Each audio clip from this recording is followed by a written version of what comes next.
This house is widely considered to be the most haunted house in England. It's a place where an entire community was terrorized by supernatural forces and ultimately destroyed. This is Borley Rectory.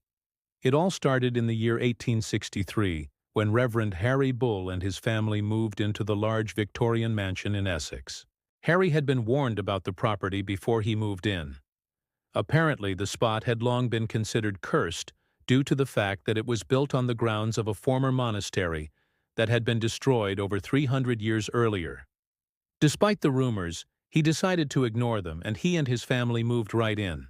Within just a few weeks, strange things began to happen. At first, they were subtle. Footsteps would echo down the empty hallways. Doors and windows would open and close on their own. There were unexplained cold drafts and the sound of someone or something moaning in the dead of night. But then things escalated. In 1891, one of the servants reported seeing the ghost of a nun who appeared to be in distress. She had apparently died violently on the property all those years ago, and now she was looking for help. Soon after, the hauntings became violent. Objects moved on their own, sometimes even flying through the air and smashing into other objects or being thrown across the room at people. Whispers turned to disembodied voices that could be heard calling out names or screaming at the top of their lungs for no apparent reason. Full-bodied apparitions began showing themselves, including that same nun who was now said to be carrying a bloody meat cleaver. The Bull family decided that they'd had enough, and they put the home up for rent. But unfortunately for them, no one wanted to move in. That is until 1920, when paranormal researcher Harry Price moved in with his wife and 2 children. Price had been investigating haunted locations for decades, but this case was unlike anything he'd ever seen before. He and his family experienced many of the same things that the previous tenants had, but he also discovered new things. For instance, he and his son heard footsteps above them in the attic when no one was up there. Sometimes the footsteps would continue even after he'd gone up into the attic and found absolutely no one. Other times, he would find strange writings scrawled across the walls, only for them to be erased by the next day.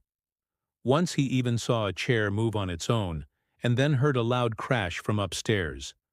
When he went to investigate, he found that a bookcase had fallen over, but was still standing upright despite the fact that it weighed over 300 pounds. But these strange events didn't just affect the people living in the house. Animals were also affected.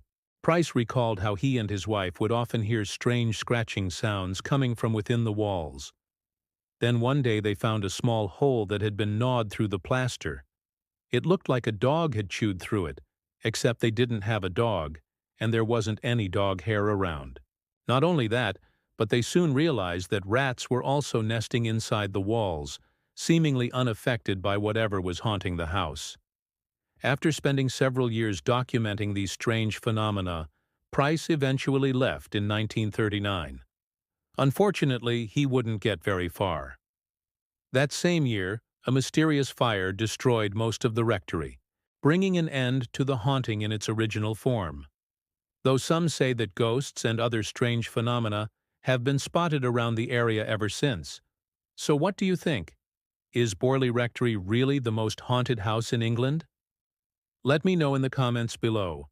And if you want to learn more about terrifying haunted houses, stay tuned for more content.